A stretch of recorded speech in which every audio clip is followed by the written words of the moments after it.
So bookkeeping is basically, there's a lot of different areas of bookkeeping, but the most common, in my opinion, is just keeping your expenses and your profits organized.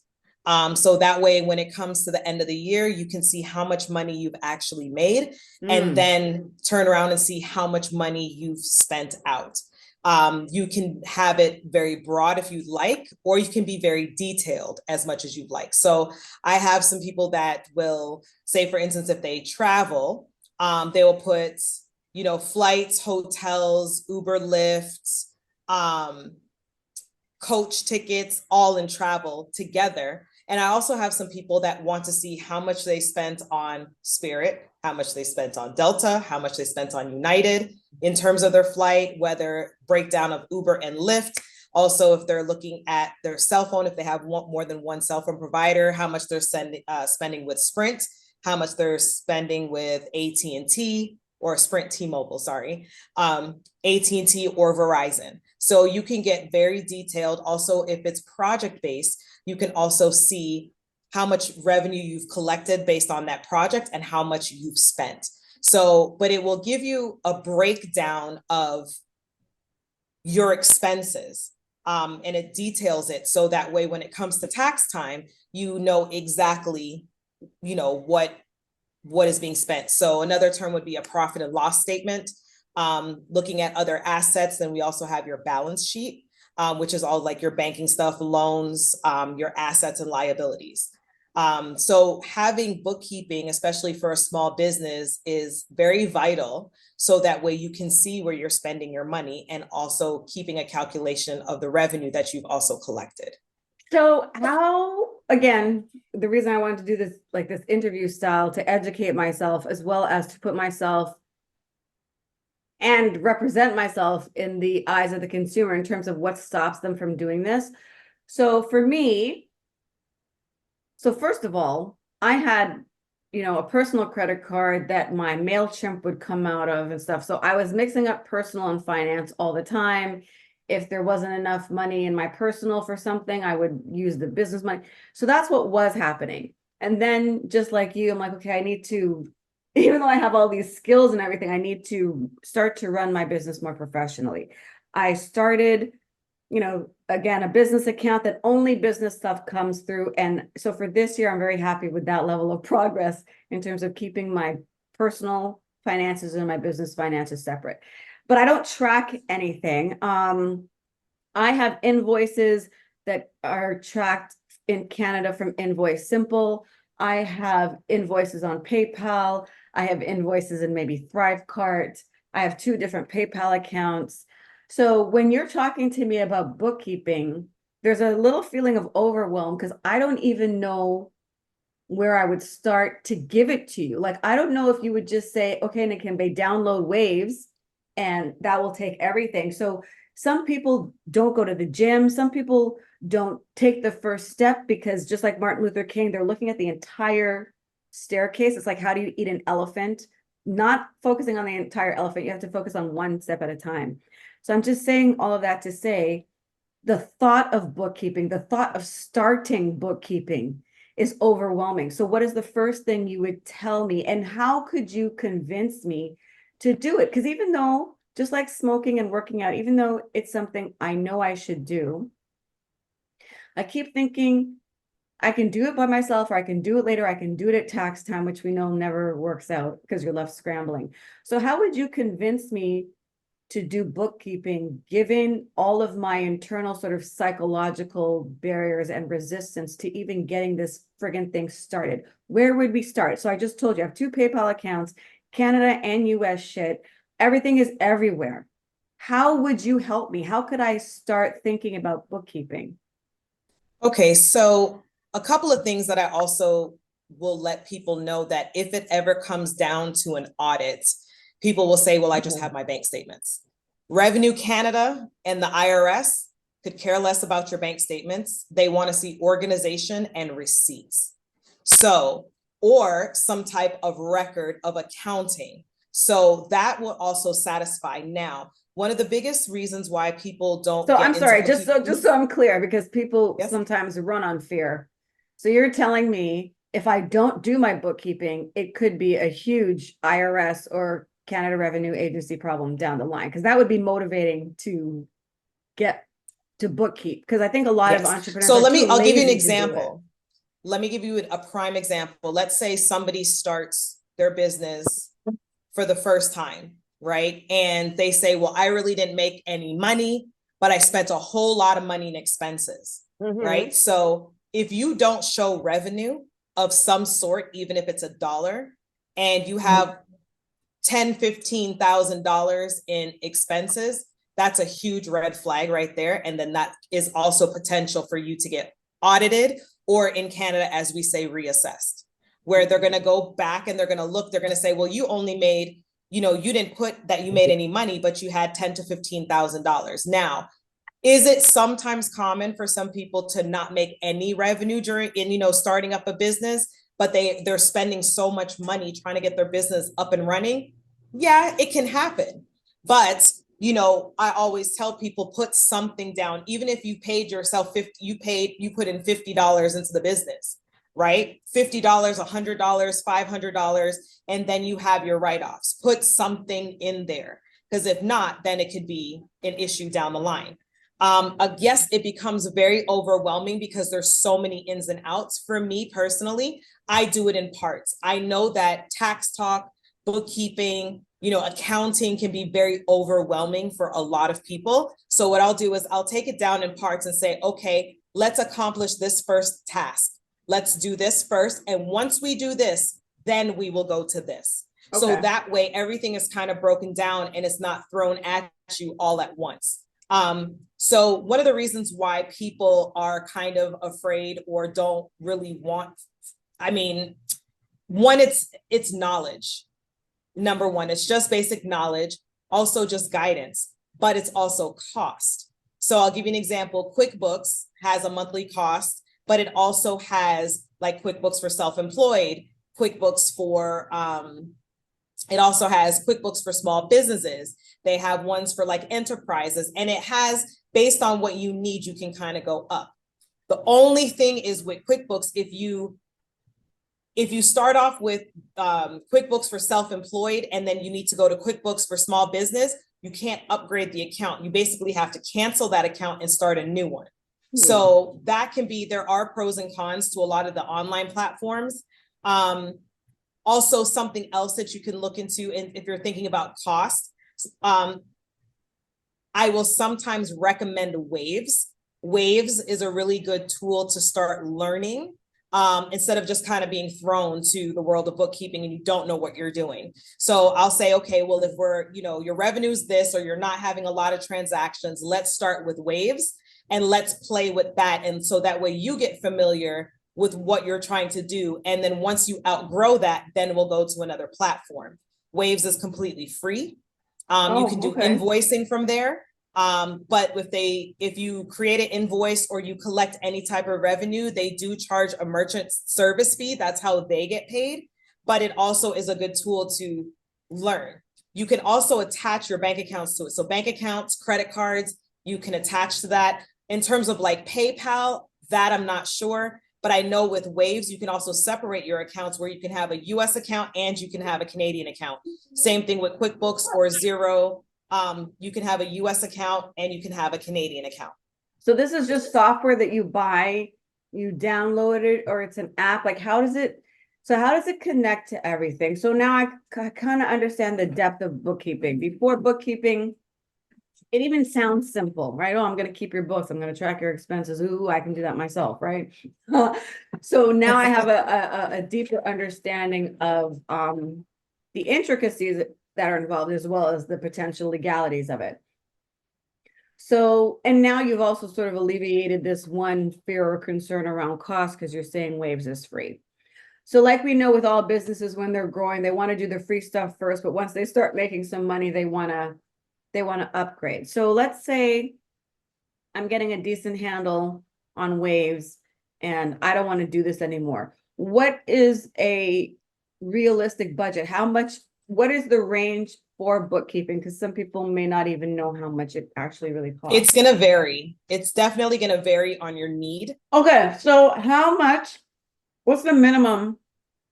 So two questions. One, the difference between paying a bookkeeper as opposed to just getting QuickBooks. My understanding from what you said, and correct me if I'm wrong. So my understanding is with one, if you need to upgrade or if it gets more complicated, you're basically starting from scratch. Whereas if you work with an actual person, they can just kind Well, of I grow mean, with your business. it's just the type of account. I'm just going to use QuickBooks as an example. It's just the type of account that you have. So some accounts don't allow you to do payroll. Let's say I'm in a basic one and I don't have payroll, right? Mhm. And then eventually I want to add on payroll. So let's say I do, like, I'll give you an example. I had a client that had QuickBooks for self-employed, but now she wants to do payroll. She couldn't just upgrade her account. They made her basically cancel that one account and then create a new account with QuickBooks that has payroll integrated in with What's it. the problem with that? Do you lose data? Why is that a Yes, you problem? do. Yes, you do. Yes, the data from the old account you do lose. Okay. So one of the things is, like I partner with ADP. I also use QuickBooks. I also do have like a kind of like a Waves account. But I tell people, like, say for instance, if somebody gets into QuickBooks for payroll and you only pay for what you use, but if you cancel your account, you lose your payroll too. So you lose all your stuff that you've categorized and you lose your payroll. So that's not necessarily, so for me, my payroll is separate. So I use ADP for my payroll. Okay. And some people can use Gusto or Paychecks or whatever any of these accounts are. So in your opinion, is it better to have a person bookkeeper or software, or in what circumstances would you So use each you other? can allow your accountant to have access to your books, to your accounting software. Okay. Sometimes with some of my clients, I have access to the accounting software so I can go in and pull the reports that I need for tax time. But if I have to go in and start categorizing and start putting things together and doing payroll and doing, issuing out payments for contractors, that type of thing, then I do charge for that. So I do Okay. charge a monthly fee to keep up and make sure that everything is organized. A lot of times clients will keep their own and then they'll give me the reports that I need. So what's the minimum someone could or would invest in software or So I think professional with bookkeeping? QuickBooks for self-employed, I think is $15 a month, somewhere around there. Okay. I think QuickBooks for a small business may start at like 50, somewhere around Okay. there. So I gave you my circumstance. Let's say I'm like, okay, Tanya, I think I want to do this bookkeeping thing. What's the first thing that you tell me that I have to do? Because I'm So already we overwhelmed, just because, like I said, the right. two PayPal accounts, the blah, blah, blah. What's our So first step? the first thing we will do is we will link all of your accounts to your accounting software. So whether I know QuickBooks lets you do PayPal, so we could do PayPal. I don't know if on the Canadian side, if all of them will integrate. I know on the US side, they do integrate with a lot of platforms. So we'll see what we can get integrated into that software. So everything pulls in. And And then once we do that, then I'll show you how to go in and start categorizing your expenses or your income. right. And I'll also show you how to create accounts and sub accounts or expenses and Wow. sub expenses. So that way you know what goes into what. Now, how long is that? An hour long meeting? Is that a 2 hour meeting? Like, I just get overwhelmed thinking about About that. an I have to hour and a look at. half. Just, we would do a Zoom like this and kind of go in and I'll show you, hey, this is how you categorize this. If you're looking for a particular report, this is where you can go in to look at your reports. So So you do like this, I'll kind of walk you through the basics. like a one-on-one hand holding thing. Yes. Okay, so if I want to get cheap bookkeeping software, it's like $15 to $50. And if I wanted to hire you, because when we send out the email, we're not trying to send people to QuickBooks. So what's your minimum cost, and would I meet with you once a month? How does it work? How does bookkeeping with a So the minimum professional person work? costs, Oh, one question. So why uh-huh. would I, so when would I, as a business owner, make a decision if I want to work with you or software? And then how much do you charge Well, a you still month? You know need what the I mean? software, even if you're working with me, you still need the software. Okay, so you need software Because no matter what. I will be working in the software. Okay, so now tell me, what is the difference in the bookkeeping services that you offer? Because I'm guessing it's anywhere from $300 to $3,000. I have no idea. So you can tell us, the world, me, whatever, for the email, how much your bookkeeping services is and what kind of value you bring. Would I have to meet with you once a week for an hour? Do you just go into my software and take care of it and I don't have to know anything? Like, how does it work? And how does all of that stuff impact what happens at tax time? Because it already feels to me in my heart, I already feel like, even though this is just a fake mock exercise, Yeah. I feel like if we were actually to start it, that I'd be like, okay, I can do this. Like I said, taking one bite at a time, or, the first staircase or whatever. But when would I transition to bring you on board, and how much do you charge, and what's the minimum, and what's, like, I guess more complex situations would be more.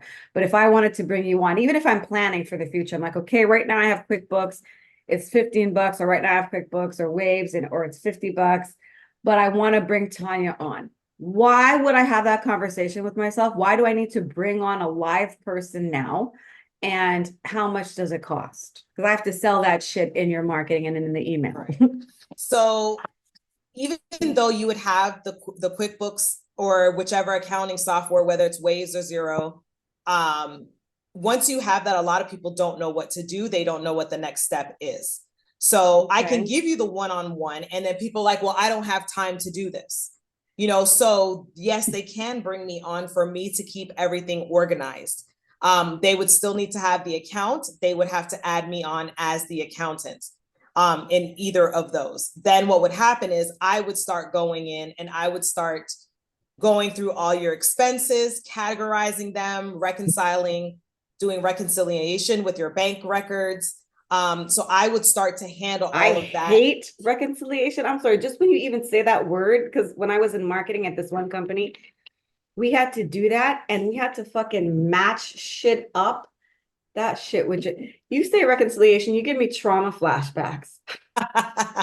So we Hold would on, do baby. I that. want to open up the window 1 second. Okay. Damn it.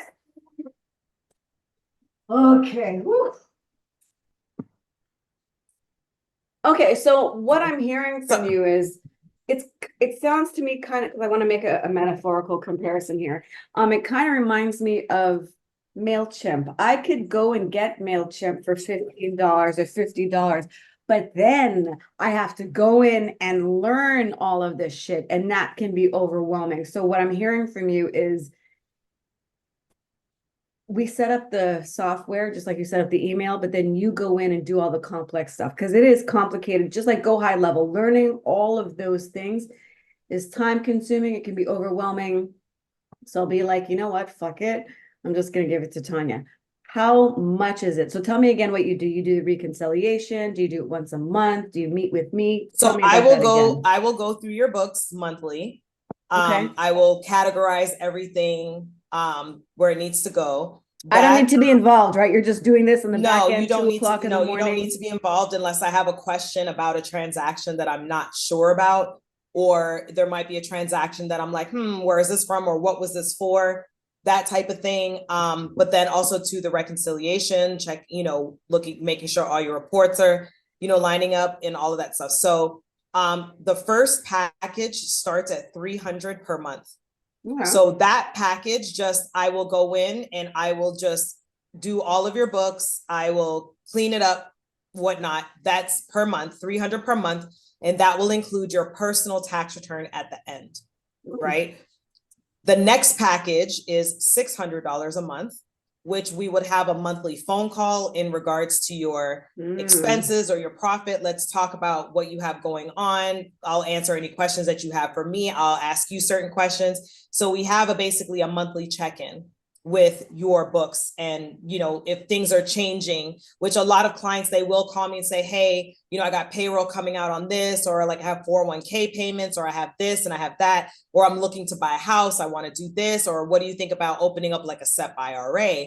Those types of things. Oh, I want to pull money out of retirement. How does that affect?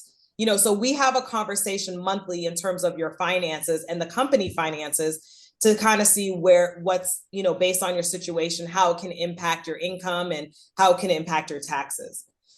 So the $600 package will also include your personal tax return, but it will also include your S Corp and your partnership tax return up to a certain amount of revenue. So up to, I would say, once you start making over $1 million in revenue, and there's more work that needs to be done on your file, then the cost could potentially be a little bit more. But for the fact that everything is organized throughout the year, it makes it a seamless transition when it goes for me to do your taxes, because now I can pull your report, and then here now all my numbers are already there and they're already done. Then I have another package, which is $1,000.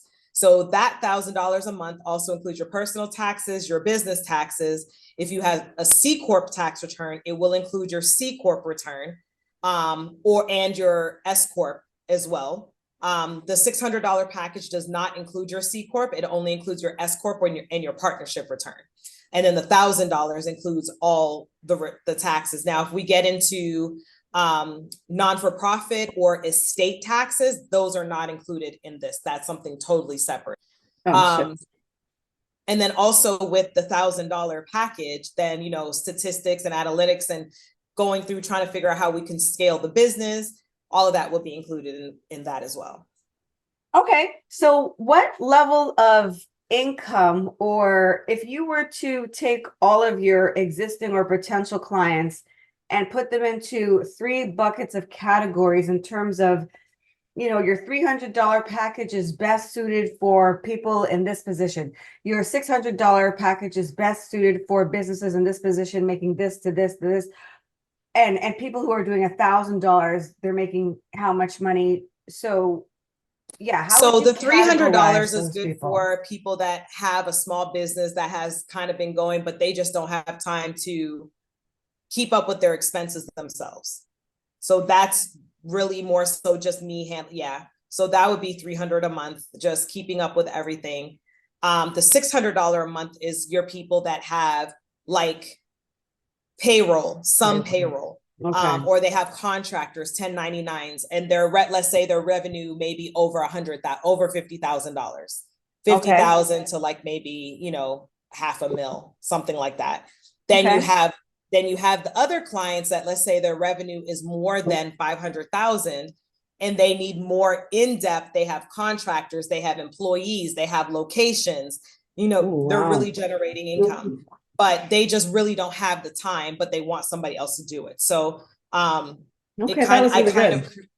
kind of broke it down to based on what other needs are. There are other things that are a la carte, like if you need 1099s done to send out, or like T4As, W2s or T4s, T5s, and then there's other little a la carte things. Now, if you come to me in January and say, I need my books cleared up for the full year, that is $3,600.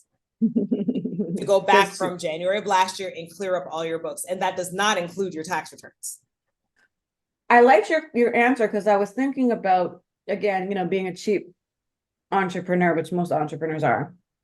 I'm like, damn, okay, so $300 a month, okay, that's fine, I guess. But that's $3,600 for the year. Is this really worth $3,600 a year? That's the question I would be asking myself. So your personal what money do you save, or how do you justify? Because there are potentially talking to the cheapest cheapskate out there that's like, oh, no. I like $300 a month. I'm like, okay, well, I'm a professional. I'll just make it work, right? It's part of the other business expenses, as part of doing business. But then when I look at it, because people talk themselves out of buying things, right? So then I'm like, well, hold on. I'm like, so wait a second, that's almost $4,000 a year. What the fuck am I paying $4,000 a year for? So answer that question for me on three. So your now, depending on the type of tax return that you have, basic tax returns, I start at 300, right? Okay. So it could be, I've seen tax returns anywhere starting at 300 to about $800, maybe $900, depending on what all your whole situation is. So let's call it, let's say median is like 500, let's say $600. Let's say even just 600. So you take that 600 out, that's $3,000. But that $3,000 is for me to monitor and to categorize all your accounts. So if you have 15 bank accounts connected to your accounting software, yeah, you're probably spending a good amount of money. Now I've had some that maybe only have 2 or 3, but they do a lot of transactions in between. So, and then most people, there's a lot of things that people don't know, or where it goes, or how it should be categorized, or like a payment to a credit card, because then it shows up as income, even though it's not income. So making sure that all of those go in properly. So, I mean, either you can pay me to do it, and then that way your tax return is seamlessly done, or you can do it yourself, and then I'll have a plethora of questions come tax time if you don't know what you're doing. Yeah, and I think just the ease of not having so again, one of my challenges is you sent me the expense report this like for 2 years in a row. I still haven't filled it out because the thought of sitting down and the amount of time that it would take to do that, it stagnates me. It just paralyzes me sometimes. So I think one of the selling features in terms of like, well, why would I pay $3,600 or $4,000 for this? I think what would get me to do it is it's like the peace of mind. It's also the ease. Like I would pay for that. I would pay for the ease of a smooth tax time where I don't have to do all that shit. Like if you're like, hey, look, I know $3,600 seems like a lot over the year, but $300 is like $10 a day. It's less than coffee, so it's no big deal. But even if you look at it in terms of the whole aggregate, $3,600 to keep you out of jail, $3,600 to prevent IRS from going in your audits, $3,600 for you to not be aggravated, to stop your business, to take the time to go back over a year's worth of expenses. Is it worth it for you or not? And if someone were to put it to me like that, I'd be like, fuck, okay, here, I'll write the fucking check. You know what I mean? Yeah, because again, the biggest thing, the IRS and CRA, when it comes down to audits or reassessments, again, people are like, oh, I just send them the bank statements. They could care less about your bank statements. They want organization. They want receipts.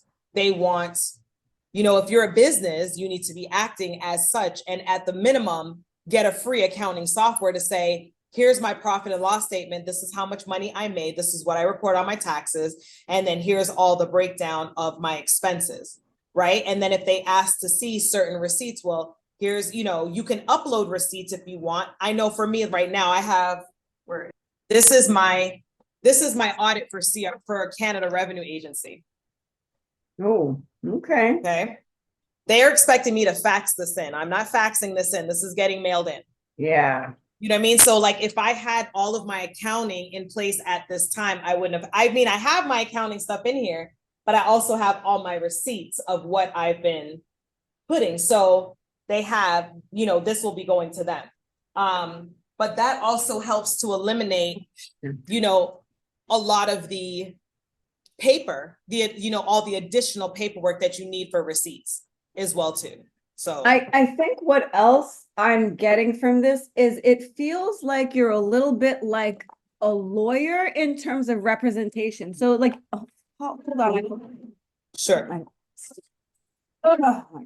computer's gonna die. Didn't realize it wasn't plugged in. Okay, are we safe now? Yes. Okay. What else is coming across to me in terms of bookkeeping, which is why I wanted to have this meeting. But it also feels like I have representation. What I mean by that, it's like you're almost like a lawyer in a sense that any one of us could be audited by any government agency at any time. We already know that that's a possibility. And if I have developed a relationship with you over months or years, and you have a really good overarching perspective, and again, even for you and I, you know about the business stuff, but you also know about Jonathan's situation. You also know when we want to have a house. So you're able to advise sort of on a larger level, more like a more holistic financial level. So And hold on, I'm that going to say something real that quick. makes it all worthwhile. Yeah, go ahead. So, in terms of like wanting to buy a house, a lot of people would say, especially if they are self-employed or they own their own business, one of the conditions for underwriting is they want to see a profit and loss statement of your business. So having your accounting software, and all you can say is, okay, everything's already categorized, let me print this report and give it to my mortgage broker or my lender or whatever. That's one step rather than trying to scramble last minute. When buying a house, Pete, they will go through your finances like a fine-tooth comb. And the one thing that they really scrutinize is your taxes, especially if you're going for FHA loan. If you're going for conventional, not really so much. You can go stated income. But if you go FHA, they're going to ask about your taxes, how much money. And then, they want to see your bank accounts. And then they're questioning about large deposits that are coming in. So if you have, and then too, if you've already given them the taxes for the last 2 years, then they're going to question, well, your profit and loss, let me see, it's in June now. Let's see how much money you've made since June. And then versus your expenses. So it's very, very, very important to have that up to date. So sorry, I just wanted to mention that. Oh, that's fine. So I'm also getting a sense of, like I said, when I'm, running my business, I'm like, you know what, I need to be more corporate. I need to, I'm getting the sense of, it's just the mature thing to do in business. It's just, you need to have your finances in order. You need to have at least 2 years of financials. You need to have an accountant. You need to have your books in order. It's like, stop fucking around and acting like a stupid, petulant child. You're trying to act like you're some big boss, corporate fucking CEO, business owner, and you don't even have your fucking taxes and your numbers in place. Like, stop fucking around, stop joking. You're a joke, sit down, shut up. I don't care how much money you make. Because if you talk to me like that, I would have like a dog, I'd have my tail between my legs, because I'd be like, it's true. I'm much nicer though when I see, that's not see my brand is all brash. I mean, you know what I mean? What is it? Why do I need it? You're saving time. Okay. Saving time. Time is, yes, you're Time, saving stress, and peace of mind, right? Time, yes, stress, saving and peace of time, mind. stress, and gives you peace of Peace of mind. mind. Yes.